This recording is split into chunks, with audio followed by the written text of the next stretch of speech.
Well, good. Hello. It is great to be with you, Pastor Dean Comfort here, Gympie.Church Online.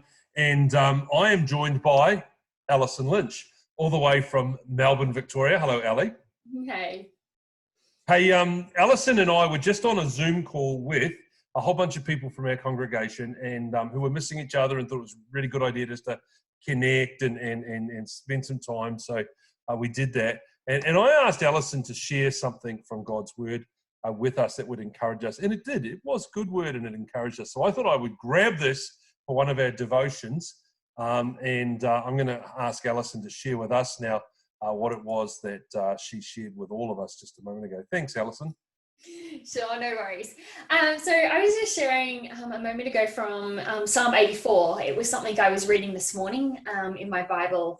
And I guess as we were gathering together just a moment ago in the Zoom call, but as we're gathering together right now as the Church of Gympie in a devotion, I was just reflecting on Psalm 84 verse 1, where it says, "How lovely is your dwelling place, O Lord Almighty."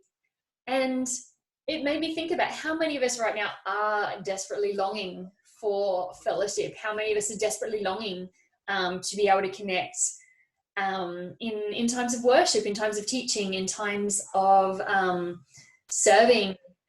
How many of us are longing to be able to do that face to face as a church again? And I think I would be one of the first people to say yes. I'm quite missing that. I'm realizing how much I desperately enjoy that kind of fellowship. And it made me look, as I was reading through Psalm 84, it made me realize that David, he's not writing it in 2020 in coronavirus isolation, but my understanding is that he's writing it as he is fleeing, I believe, from Absalom.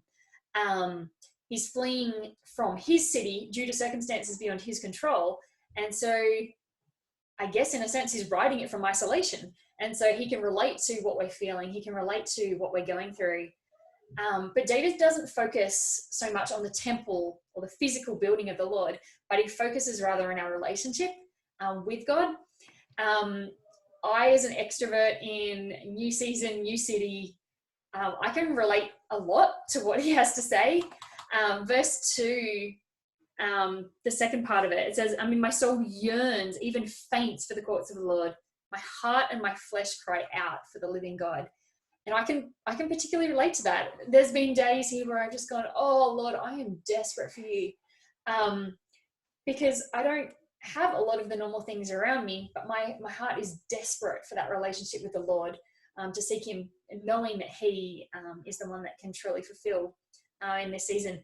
Verse 4 says, "Blessed are those who dwell in your house, for they are ever praising you." Verse 5, "Blessed are those whose strength is in you, who have set their hearts on pilgrimage." And then if you jump down to verse 12 of Psalm 84, "O Lord Almighty, blessed is the man who trusts in you." And I look at that and I go, when we're dwelling in God's presence, we're full of praise, we're full of strength, we're truly blessed. And I say that because it's so easy for us to get caught up in our circumstances. And I say we, and I'm pointing to myself because I feel like I'm the very first person to have to be reminded of this. This would be why God made me read this morning, because I needed to be reminded of this truth. And so my strength doesn't come as a result of my circumstances. My praise isn't dependent on my circumstances. It's dependent on the Lord himself. My blessing doesn't come as a result of my circumstances. I'm blessed because of my relationship with the Lord and because of who he is and because who I am in him. And so my circumstances, even though they might not always seem favorable right now to me, it doesn't change my level of peace, joy, hope, strength, praise. And then that led me to reflect upon a passage in Jeremiah chapter 17, verses 7 and 8. I read this a few days ago, but it jumped out to me in a similar vein. "Blessed are those who trust in the Lord and have made the Lord their hope and confidence. They are like trees planted along a riverbank with roots that reach deep into the water. Such trees are not bothered by the heat or worried by long months of drought. Their leaves stay green. They never stop producing fruit."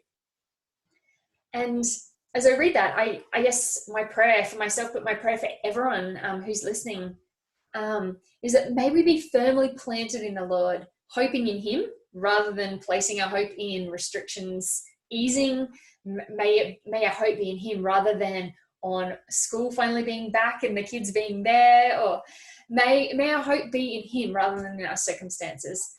So may we not be bothered or worried so much by the hardship, but may we remain refreshed in the Lord, and never stop seeking opportunities to produce fruit.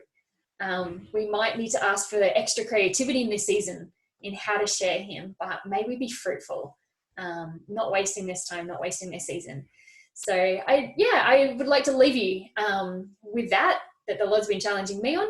Hope that that's a blessing for you also, for Gympie Church. Bless you. Well, thank you, Alison. That is fantastic. And I know that I certainly needed that encouragement.